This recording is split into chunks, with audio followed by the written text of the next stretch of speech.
అబ్బా, ఏంటి చట్నీ చూడగానే నోరూరుతుంది అనిపిస్తుందా? కాకరకాయ కారం అండి. మనలో ఎక్కువ మంది కాకరకాయలు తినరు కదా, కానీ ఇలా కారం కలుపుకొని వేడి వేడి అన్నంలో కాకరకాయ కారం ఒక ముక్క వేసుకొని తింటే చాలా అంటే చాలా టేస్టీగా ఉంటుంది. కాకరకాయ అంటే ఇష్టం లేని వాళ్ళు కూడా లొట్టలు వేసుకుంటూ తింటారు. సో మరి ఇంకెందుకు ఆలస్యం, వీడియోలోకి అయితే వెళ్ళిపోదాం. చాలా చిన్న ప్రాసెస్ అండి, ఇదేమంత లెంగ్తీ ప్రాసెస్ కాదు, చాలా చిన్న ప్రాసెస్. ఇంగ్రీడియంట్స్ కూడా చాలా తక్కువ అనమాట. వీడియోలో చూపిస్తున్నట్టు ఒక హాఫ్ కేజీ కాకరకాయలు అయితే నేను తీసుకున్నాను. మీకు వీలైతే పావు కేజీ చేసుకున్నా సరిపోతుందండి. పావు కేజీ చేసుకుంటే 10 డేస్ వరకు ఎప్పుడైనా కర్రీ లేనప్పుడు యూజ్ అవుతుంది. నేనైతే హాఫ్ కేజీ చేస్తున్నాను. చూడండి ఇలాగా ఒకసారి మార్కెట్ నుంచి తేగానే కాకరకాయలు అయితే కడిగేసుకొని ఆరబెట్టుకోవాలి. తడి లేకుండా ఆరిన తర్వాత ఇలా ముక్కలుగా కట్ చేసుకోవాలి. చూడండి వీడియోలో చూపిస్తున్నట్టు ముక్కలు కట్ చేసుకొని ఒక హాఫ్ కేజీ కాకరకాయలకి హాఫ్ కేజీ ఆయిల్ అయితే తప్పనిసరిగా పడుతుందండి. డీప్ ఫ్రై చేయాలి. చూడండి వీడియోలో చూపిస్తున్నట్టు ఇలా బ్రౌన్ షేడ్ వచ్చే వరకు దగ్గరుండి కలియబెడుతూ ఫ్రై అయితే చేయాలి. ఒకేసారి హైలో పెట్టి చేసినా కానీ ఆ చేదు అనేది విరగదనమాట, చేదుగా ఉంటుంది ముక్క. అలా కాకుండా సిమ్లో పెట్టి ఒకసారి హైలో పెడుతూ అక్కడే ఉండి మనం ఇలా బ్రౌనిష్ షేడ్ వచ్చే వరకు వేయించుకొని పక్కన అయితే పెట్టేసుకోవాలి. నేను హాఫ్ కేజీ తీసుకున్నాను కాబట్టి 2 సార్లుగా వేసాను అనమాట. మనం ఒక్కసారి పావు కిలో తీసుకుంటే ఒక పావు కిలో ఆయిల్ పోస్తే సరిపోతుంది. నేను హాఫ్ కేజీ తీసుకున్నాను కాబట్టి రెండోసారి కూడా వేస్తున్నాను అనమాట. 2 వాయిలుగా వేసాను. మనం గారెలు బోండాలు వేస్తాం కదండి, అలాగా పకోడీలు అలా వేస్తాం కదా, అలా నేను 2 వాయిలుగా ముక్కలైతే బ్రౌన్ షేడ్ వచ్చే వరకు వేయించుకొని పక్కన పెట్టుకున్నాను అనమాట. చిన్న ఫ్యామిలీ అయితే ఒక పావు కేజీ చేసుకున్నా సరిపోతుందండి. అందులో మా వాళ్ళు ఎక్కువ ఇష్టంగా తింటారనమాట కాకరకాయ కారం. అందుకని అందులో వర్షాలు పడుతున్నాయి కదా, ఏదో ఒక చట్నీ ఉండాలనేసి ఇన్స్టాంట్గా కాకరకాయ కారం అయితే కలిపేశాను. ఈరోజు సండే కదా ఇంటి దగ్గరే అందులో. సో దీనికి కావాల్సినవి ఏమున్నాయో చూడండి వీడియోలో.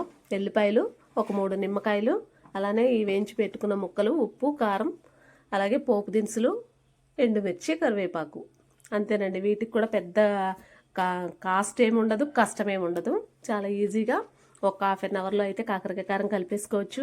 వేడివేడిగా ఇంట్లో అందరికీ వడ్డించవచ్చు. అలానే తినడానికి టేస్టీగా ఉంటుంది, అలానే హెల్త్కి కూడా చాలా మంచిది అనమాట. కాకరకాయ వల్ల పొట్టలో ఉన్నటువంటి బ్యాక్టీరియా అనేది తగ్గిపోతుంది అంటారు కదా, అలా అనమాట.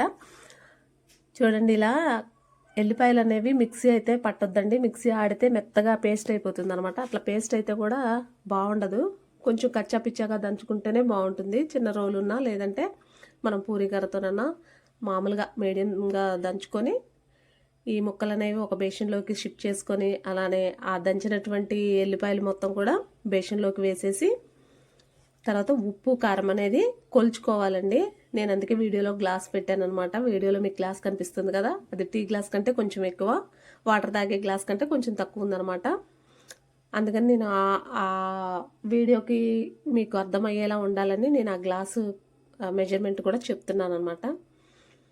ఇలా ఎల్లిపాయలు కచ్చాపిచ్చా దంచుకున్న తర్వాత ఆ కాకరకాయ ముక్కల్లో ఎల్లిపాయలు అనేది వేసేసుకొని, అలాగే ఇప్పుడు కారం అనేది కొలుసుకోవాలి. కారము, ఉప్పు కూడా క్వాంటిటీ అనేది తెలియాలండి, లేకపోతే బాగుండదు. ఎక్కువ మంటన్నా ఉంటుంది, లేదా ఉప్పు ఎక్కిపోతుంది. అలా కాకుండా మనకి టేస్టీగా కుదరాలంటే ఈ పాలాలు అనేది చాలా ముఖ్యం. వెనకటి రోజుల్లో అయితే పెద్దవాళ్ళు బాగా పచ్చళ్ళు పెట్టడంలో ఆరితేరున్నారు కదా, మనకి ఇప్పుడు ఉన్న వాళ్ళకి ఎక్కువ తెలియదు కాబట్టి నేను ఇలా క్వాంటిటీ చూపిస్తున్నాను. ఈ గ్లాస్తో అయితే నేను 1.5 గ్లాసున్నర కారం అయితే తీసుకుంటున్నాను. చూడండి వీడియోలో చూపిస్తున్నట్టు ఒక గ్లాస్ వేస్తున్నాను కదా, ఇంకో హాఫ్ గ్లాస్ కూడా తీసుకున్నాను అనమాట. ఎందుకంటే హాఫ్ కేజీ ముక్కలు కదా, మళ్ళీ గ్రేవీ అనేది లేకపోతే రైస్లో కలవదు, అన్నం తినేటప్పుడు మనకి కలవదు అనమాట. అందుకని నేను 1.5 గ్లాసున్నర కారం అయితే తీసుకుంటున్నాను. అలాగే 1.5 గ్లాసున్నర కారం తీసుకుంటే 1 గ్లాసున్నర ఉప్పు తీసుకోవాలా అక్క అనేది కొంతమందికి డౌట్ ఉంటుంది. 1 గ్లాసున్నర కారానికి 1 గ్లాసున్నర ఉప్పు తీసుకుంటే అసలు తినలేమండి మనం. ఎంతైతే కారం తీసుకున్నామో అందులో హాఫ్ క్వాంటిటీ మాత్రమే సాల్ట్ తీసుకోవాలి. చూడండి నేను 1.5 గ్లాసున్నర కారం తీసుకున్నాను కాబట్టి 3/4 గ్లాసు సాల్ట్ తీసుకుంటున్నాను. ఈ సాల్ట్, కారం క్వాంటిటీ అనేది కరెక్ట్గా తెలిస్తేనే చట్నీ బాగుంటుంది. అలానే నిమ్మకాయలు కూడా అవి పులుపు ఎక్కువ ఉన్నాయి, రసం ఎక్కువ ఉంటే ఒక 3 సరిపోతాయి. లేదంటే కొంచెం తక్కువ రసం వచ్చి అయితే ఒక 1/2 డజన్ వరకు తీసుకోవాలి. అందులో ఈ నిమ్మరసం వేసేటప్పుడు గింజలు అనేది రాకుండా చూసుకోండి. ఎందుకంటే గింజలు అనేవి కారంలో కలిసిపోతే ఇంకా మనం అన్నం తినేటప్పుడు తెలియదు అనమాట. పంట కింద పడితే ఇంకా చేదు వచ్చేస్తుంది, అసలు తినలేము. ఆల్రెడీ కాకరకాయ చేదు అనే ఫీల్ ఉంటుంది కొంతమందికి, ఇంకా ఇలాంటి వడ్డు వస్తే అస్సలు తినలేము అనమాట. అలా కాకుండా నేను వడకట్టా కదండి, వీడియోలో చూస్తున్నారు. అలా వడకట్టుకొని ఆ నిమ్మరసము, ఉప్పు, కారం ముక్కలు బాగా మిక్స్ అయ్యేలాగా కలుపుకోవాలన్నమాట. తర్వాత పోపు అనేది పెట్టుకోవాలి. కరివేపాకు, 4 ఎండుమిర్చి, పోపు దినుసులు వేసేసి తాలింపు అయితే పెట్టేయాలి. ఆల్రెడీ మనం ముక్కలు వేయించుకున్న ఆయిల్ ఉంది కదండి, ఆ ఆయిల్ వాడేయచ్చు. ఎందుకంటే ఈ ఆయిల్ ఇంకా వేరే వాటికి వాడటానికి పనికిరాదు. కాకరకాయలు చేదనేది ఆయిల్కి పట్టేస్తుంది. సో మనం ఇంకా వేరే కూరలు అనేవి చేసేటప్పుడు ఈ ఆయిల్ అనేది వాడలేమన్నమాట, చేదు వస్తుంది. కాబట్టి ఈ కాకరకాయ కారంలోనే ఆయిల్ అనేది మిక్స్ చేసేసుకుంటే ఇంకా ప్రాబ్లం ఉండదు. ఆయిల్ సరిపోతే ఏం లేదు, సరిపోకపోతే ఇంకొంచెం ఆయిల్ అయితే యాడ్ చేయండి. మినిమం 1/2 కేజీ కాకరకాయలకి 1/2 కేజీ నూనె అనేది మస్ట్ అండ్ షుడ్గా పడుతుంది.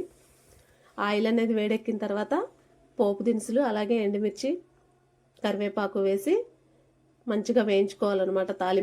తాలింపు కూడా మాడేలా పెట్టుకోకూడదండి, మాడిపోతే చేదు వచ్చేస్తుంది ఆటోమేటిక్గా.